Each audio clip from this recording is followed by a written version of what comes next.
You will not make it in this industry if you cannot keep up with the pace of change and bring adaptability to your business. You're not going to be replaced by AI, but you're going to be replaced by people using AI. Economic challenges, it's a cycle. They'll always be back. Leads are not flowing like they used to. Trust right now is low and the skepticism is high. Who could actually last and sustain through these times?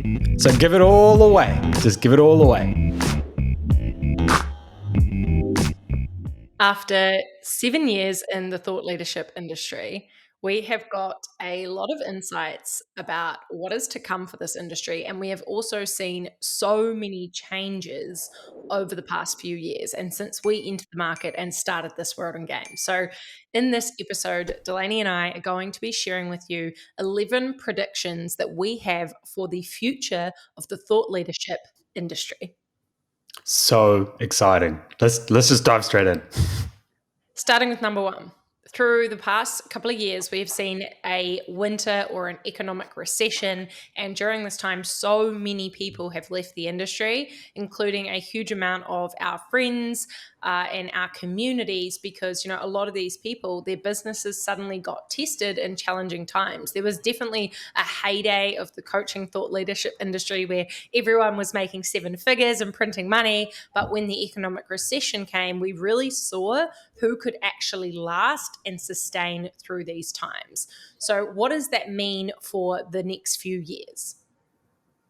Well, it's super important for those people who did, opt out, is just really remembering that you must build assets outside of just your business. Like, you cannot rely heavily on what it is that you did and what you're doing to always last forever. So it's really remembering that seasons change, winters come, and just for anyone joining the industry now, is getting that lesson and learning right here, right now, is seasons change, and really understanding what season of business you're in, whether you're in a summer, a spring, an autumn, or a winter, and planning accordingly.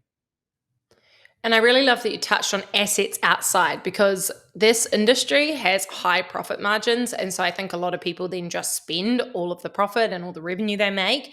And actually, it's really, really at risk to not have other assets that are generating income outside of it. So that's really important. That's going to future-proof for future recessions, because the reality is we are going to continue to see economic challenges.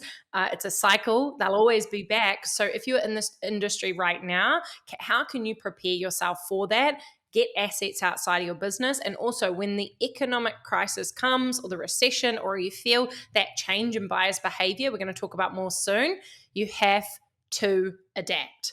The most creative and those who can adapt the quickest will survive these challenging times. And we've seen that. A lot of people just exited. A lot of those who tried to just keep doing what they were doing didn't survive, right? Even for us, we tried things like trying some lower ticket things and totally changing up our strategy, dialing into a really committed few clients that were really with us for that longevity. So you have to actually look at what's happening in your customer base and adapt to work with that.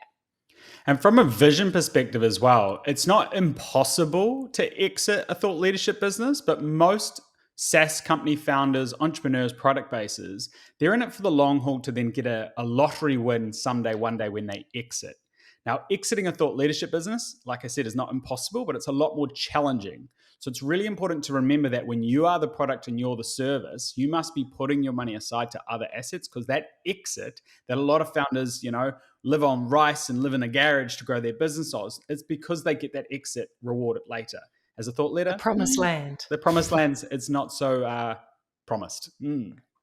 Beautiful. So over the last 7 years, what we've seen, and we've seen this kind of curve, Dalaney, can you just share more about the adoption curve that we've seen in the thought leadership and coaching industry? So firstly, we are still so unbelievably early with the democratization of education. Like, for it to be spreading and for people to be teaching other people, like, it is very, very new. So a few years ago, we were very much in the innovation phase, where the only really people buying coaching were people who were really left field and really wanted to try a different way to get a result. Now, what we're seeing from a macros perspective is it's becoming more and more popular. It's becoming more and more easily accessible, but it's still nowhere near the majority. We're just going out of the innovation phase into the early adopters. So what we're going to see is we're going to see a longer buying cycle, because those people that ape in, like people that got first iPhones, or they buy the latest Tesla car, or they buy the newest line of tights from Lulu, whatever it is, those people that are always the early adopters, we're going to move into a later phase of buyers now, and they need a little more nurturing. Their buying cycle is going to be a lot longer, and it's just preparing for that it's not going to be these like quick launches, everyone says yes. So ensuring you have that efficient marketing flow and that efficient nurturing within your marketing systems is going to be crucial to really tap into this next macro market coming into the coaching and thought leadership space. Nice. And obviously with exponential tech, our third one is, okay, with the rise of AI, obviously, and exponential tech, you will have to keep up. You will not make it in this industry if you cannot keep up with the pace of change and bring adaptability to your business. So resting on your laurels of how it's always been done, you will get left behind. Even with AI, think about content creation. It's got to be integrated into your business. And actually, we've got to use it as part of our business and be ready to change and adapt with the way that the tech is going. And we see this a lot with students in our program. People are like technophobes, things like this. And we just nurture them through that. It's a mindset shift. Once you figure out how to work with it and use it, it will support your business. So if you haven't really embraced that change yet, it's time to just get on board and just know it will be part of it, because those who don't will get left behind. Yeah, and it's really like just framing, you're not going to be replaced by AI, but you're going to be replaced by people using AI. Like it's really like adapting and molding and jumping on these new opportunities, particularly in this education industry. Knowledge attrition is incredibly fast, right? You teach 10 people, at least, a third of them then will probably start teaching what you teach just naturally. They can't help it. It's a value add to their clients. So then the dilution of that knowledge just spreads quite quickly. So as well with your own learning and your own keeping up with the industry, you got to stay on top. You got to keep investing yourself and your knowledge and your progression and your development of your thought leadership to really keep up with the pace. Because particularly what we experienced in the life coaching industry a few years ago is like the barrier to entry was so low. People could just change their Instagram bio and all of a sudden they're a life coach. Like the barrier to entry to this online education space is very small. And that's why a few years ago, we pivoted to really doubling down on the Untapped brand and shifting a little bit away from our personal brands in a way to drum up business. But yeah, the theme here is just adapt, move fast, because it is going to be moving fast. I think it's really good there that you touched on, like, how do you stand out now in a market that has become, some people say saturated, which I don't think we agree with. We generally say, like, look, we're still going into the early majority of people embracing this as an alternate form of education, versus tertiary education, things like this. But a lot of students coming through our programs are now saying, okay, well, I can't just be a life coach anymore, and this is something we stand for. It's really like you can't really get away with just being this generalist kind of coach anymore. The industry is matured in a way. And so as thought leaders, we really need to start to think about one framework we use in our programs when people come through our incubator phase is this 3S methodology, right? A specific person, a specific result, and a specific way. And so if you really want to start to stand out in the market and really take your place in the market, it's actually thinking about how are you going to use maybe that 3S formula or something similar to create your unique methodology in your unique way. Because having an 8-week life coaching course, it just won't fly anymore with the way that the industry has developed and matured. It's like you've really got to elevate. You've got to take the time. You've got to consider your unique gifts. You've got to consider what people really want and how you're really delivering it in a different way. And that's what we're going to need now to be able to stand out. So if you're a thought leader, we invite you to really consider that as well. Yeah, it's super important to find that unique mechanism or that unique way you do something. And sometimes thought leaders come to us or experts and they say, I don't have a unique way. I don't have what you, I just deliver this or that. So no, you got into this industry for a reason because you saw a better way. That better way is how you uniquely do it. Because the thing with the unique mechanism, it's not necessarily your product, but it's how it is delivered. And if you can really find and refine this, you'll stand out gleamingly bright to all your competitors, to all the other people in your industry. And what happens is you then have a unique way to solve a problem that people potentially have tried solving before, even if it's like, say, in branding, you focus on their values and internal marketing. But if you deliver that, say, through a unique way of like, we start with the founder's values and the heart-centeredness of the company and we go inside out, that's a unique way of developing a company's brand. So it's super important to understand that, refine that, and communicate that to really stand out and to really make your mark on the results that you can create for your clients as well. Yeah, so some other examples might be like, for example, nutrition coaches or fitness coaches. It's like, cool, we've seen that, right? And that's a blanket, very generic thing. Now it's like, okay, well, I heal the gut, and that's what creates weight loss, right? That's something in a specific way, right? Really thinking about, even for us as business coaches, we combined like practical strategies with more spiritual energetics work. Like that's a very unique way to create breakthroughs and to get entrepreneurs into action, right? So really this is going to be a huge shift. And the other part we're going to see as well with, the rise of this information and AI and this kind of content being available, the huge wave of content creation, is that this concept of courses and just getting this information and do it yourself will probably, we believe, fall away to some degree, because we've seen so much of that, right? And there's courses everywhere, and the actual completion rates of these self-paced kind of courses are absolutely dire. And so what we believe will happen in the industry is that the information will not be the really valuable piece that you can just heavily rely on anymore as an expert. It can't be like, okay, well, you get all my templates and things. Well, yes, that's still really valuable because it's in a curated way that it's delivered in a step-by-step, but that alone will not sell anymore. So what will people actually be paying for? The curation, the context. So they'll be paying for the context over the content, which is, how does this apply to me? And ensuring that it's curated, and then there's a community, using all the C's here, but truly adding all these elements is what's going to have your business and your offering stand out a million miles ahead of the curve. And for us specifically, there's a lot of business trainings and programs. However, our curriculum is very step by step. You finish the workbook, we review the workbook as a team, we give you exact feedback. You come to a call, you move through mindset blocks and things like that. You ask more questions. So the context of that content is huge. And that's really in the future what people are going to start to pay for, because we've got so many podcasts, we've got so many books. People now want the context of, how does this apply to me? So give it all away. Just give it all away, because people aren't paying for it. The other big trend we see coming that we predict is this concept of lifers. And what we mean by lifers is building trust and finding someone you really resonate with to help guide you on your journey, whether it be a personal transformation, professional development, or any other area of life. It's quite difficult to really find that person that we really resonate with and connect with.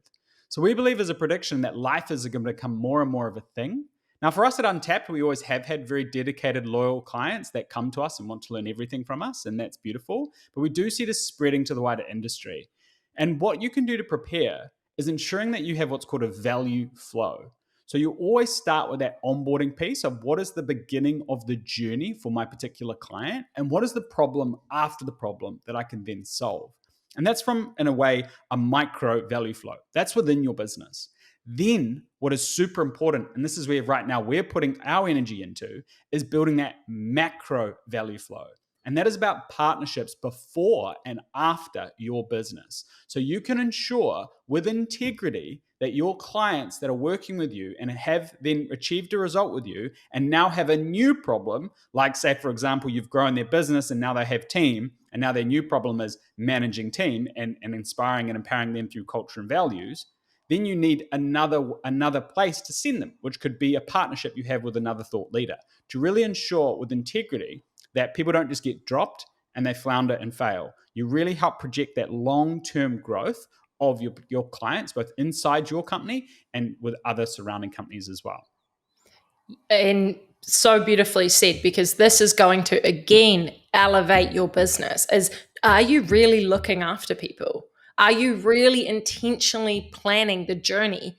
Are you ensuring there's a clear roadmap of the transformation they're going to get and how they can get the support next? That thinking this way will future-proof your business and ensure that you have those lifers, that you have recurring revenue, and that you're customers are really looked after, and taking that time. So again, within our programs, this is what we're spending time with our students doing, is really road mapping this. First, what we've seen in the industry is just, I just made this course and I want to make 10 grand from it, and I just dropped this one thing, and there's no real groundedness and focus about what's actually being built here, the energy, the frequency, and the intentionality. So again, if you take the time to do this, you will win and future-proof your business. Now, I mentioned one other thing that I think is really important is the buyer's market and what's actually happened on the other side. So we've been talking about a lot around, as a thought leader, how you can elevate yourself through your unique method, how you can create these kind of journey flow, value flows and maps for your customers, how you can shift away from courses and create a more unique experience for your students.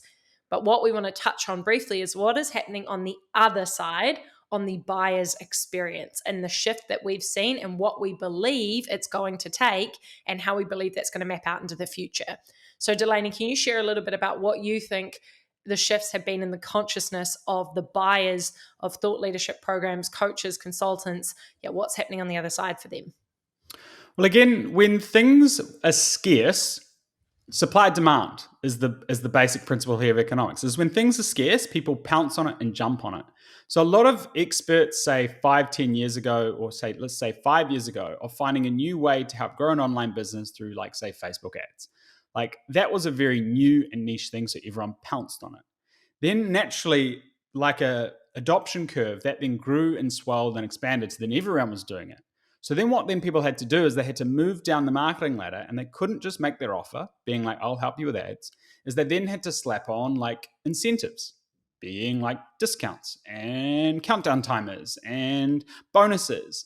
And what we found is that a lot of buyers now in the online education space purchasing are just exhausted by all that stuff. And they're also very much aware of it, that they know it's a marketing tactic. That, like, particularly when companies are completely out of integrity and they'll be like, limited run, like, there's only 50 access points to this course. It's like, yeah, people know that you can just infinitely create as many courses as possible.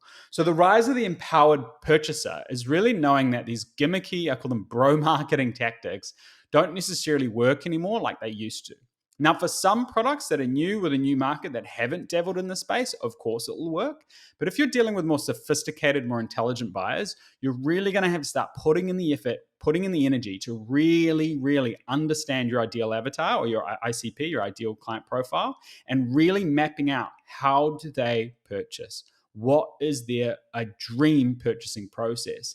And I find it so fascinating when people don't consider this with online services, where they might just have their service on their website and expect people to know what it is without a price tag or without a ways to buy it. And it's just like, just think about the last time you bought a physical product. Like, what was that journey? And then get in the head of your ideal clients. What is their physical product purchasing journey? What do they want? When do they want it? And then translate that into digital is super, super important.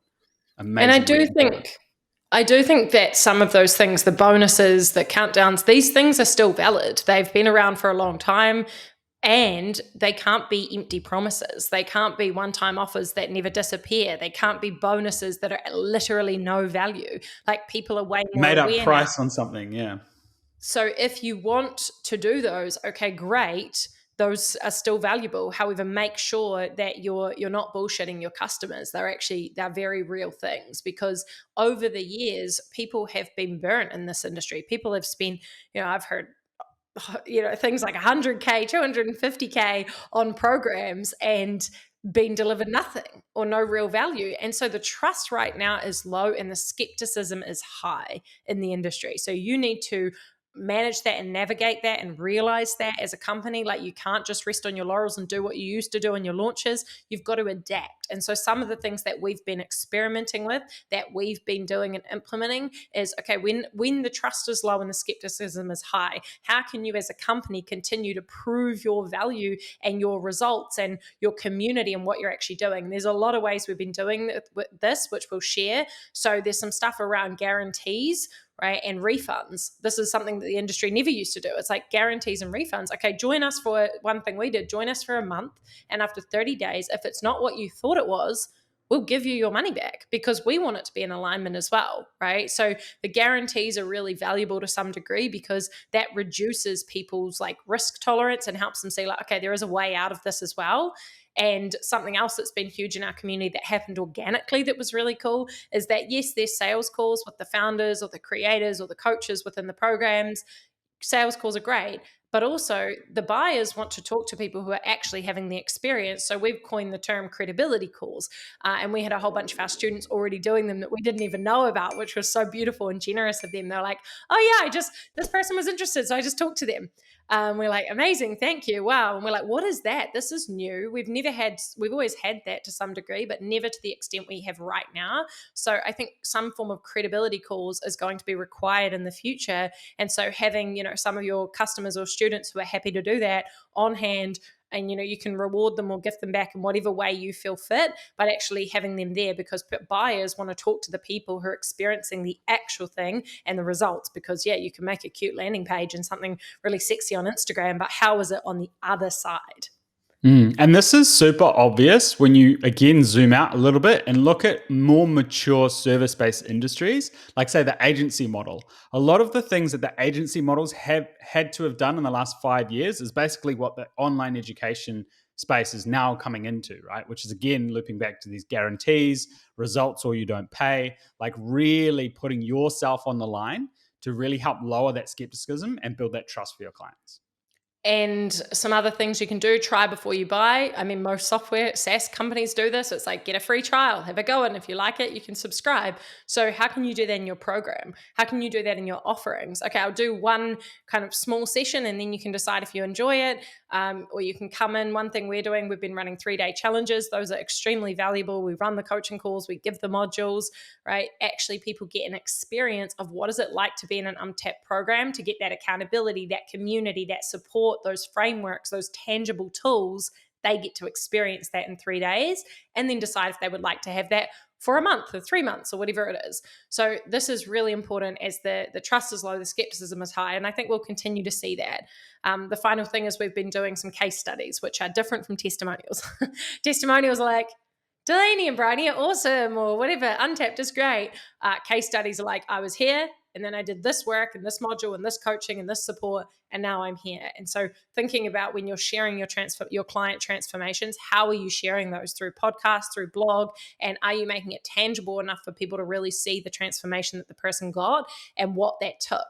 Because what that means for the buyer is when they buy into your thing, they're like, wow, yeah, okay, that's what it's going to take. And don't bullshit. Like for our biggest transformations, we've been saying this person did the work. This person transformed. They learned sales. They implemented marketing things. Then they got the results.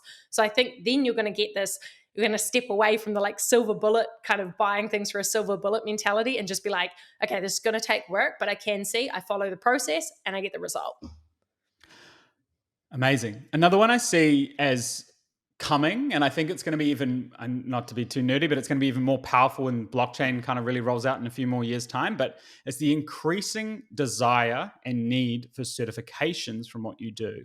And I don't think it necessarily applies to like, oh, why would someone want a certification? It's not really going to help them get a job. But it's also that like completion and that reward satisfaction of a educational program.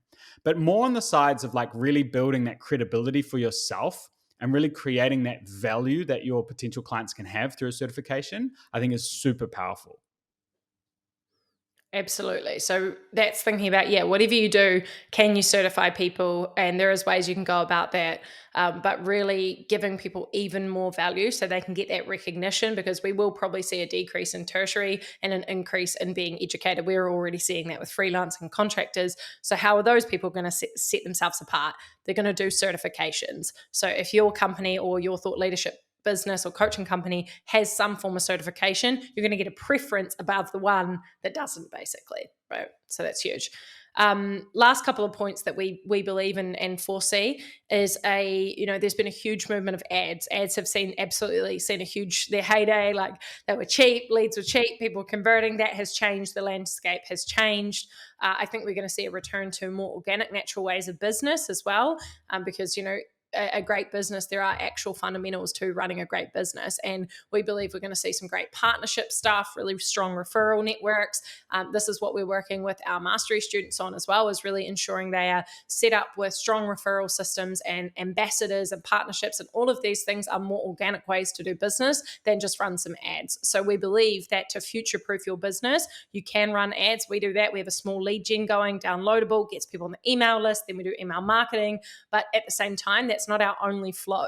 And for the people and the businesses we know that have fully relied on that as their only strategy, it's a hamster wheel. It's expensive. And eventually, if your funnel, your online funnel or your ads thing breaks down, then you have no other ways to get leads. You're at risk. So in terms of future-proofing, you can't be under these huge corporations that can just change the game next day, right? You have to future-proof with more organic ways of business as well, because those don't often change as rapidly. And then doing the dance of all of these different kind of strategies to make up your overarching strategy is going to be really huge. I loved it yesterday. Briony and I were at a mastermind, and this conversation came up around like, leads are not flowing like they used to. We've tried all these lead gens, we've done all these ad campaigns, we've tried all these tactics, all these things, but nothing's really working. And as the group was ideating, it kind of came back to one simple point of like, oh, you just need to find a really great friend who's a VC. And you just need to work on that relationship and refine that relationship. And you two will have a mutual business together and you'll both flourish. That is all you need. You don't need to spend 5K on ads a month to try and drum up one email to make a cold call about a startup or whatever. That's all you needed. And it's really remembering that like you've got so many tools in your tool belt when it comes to generating leads, when it comes to growing your business, that you don't have to rely on these things that are constantly bombarded you. Also, one of my simple moralistic truths of life is the more something needs marketing, the shit it probably is. Thinking about like how much McDonald's markets, how many ads I get personally targeted at me. I'm like, do you need help with your ads? And it's like, no, I don't. That's saturated. So it's time to really get innovated. And like we're going right back to grassroots. We're going right back to talking to people, right back to doing events, in-person stuff, and really cultivating those deep partnerships with aligned businesses as well. Yeah, we said that on a mastery call the other day. It's like act local, think global. So act locally, right in front of your community. And also we get so obsessed with like, I need more clients, I need more leads. Really, if you run your numbers, like how many are you talking? Because often what you need is right in front of you. So really acting local to really get that insight, that data you need, figure that out, and then go global and scale it. So what you need is usually right in front of you as well.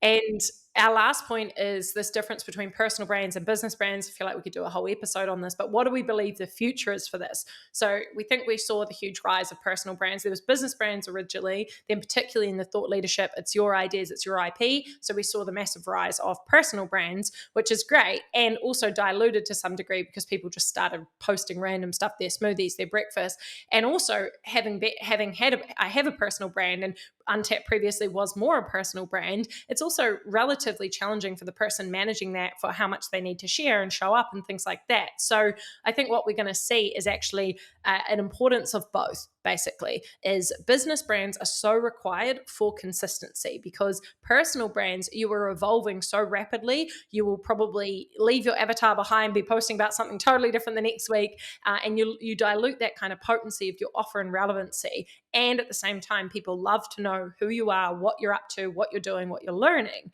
And so we believe that we're going to see the importance of both, is that your company, your organization needs to have some kind of validity, some kind of consistency, some kind of core strong business brand. And then as a personal brand, you can be sharing more behind the scenes, your philosophies, what you get up to, what you're learning. And the importance of both will be, something that will again future-proof this in the business, in the future of the industry. Yeah. And it gives you so much empowerment because your ideal clients can connect with your brand, and it's there at the level they're at. Because where a lot of people go away with marketing is they communicate, they don't translate. And when it comes to having a personal brand, it's often just communication. Like, this is what I'm up to, this is where I'm at, this is what I'm currently learning. And for people who are, say, further down the line and struggling, it's often more challenging for them to hear that. It's challenging for a startup founder, say, for example, to hear you talking about your third raise when they're just trying to figure out how to get their idea off the ground. But if your business, your brand is locked in place of helping people get their ideas off the ground, it gets to stay at that level. and keep new clients coming in, keep new customers coming in. It's a systemized process to really grow that audience and grow that product and clientele. So super important to just differentiate the two. Those are our 11 predictions for the future of the industry. We are excited to be able to share this wisdom and what we're experimenting with, what's happening in our masterminds, in our conversations. We hope you found this really valuable, and we would love to hear what you think. What future predictions are you seeing are going to come in the industry? Feel free to send us a direct message, tag us on Instagram when this comes out. What's landing for you? What do you believe the changes that we're going to see? And let's keep innovating and creating, because this is an incredible industry and we are just getting started. We are the 4th fastest growing industry in the world. So let's keep growing, team. See you in the comments. See you in the world. See you on the internet. See you soon.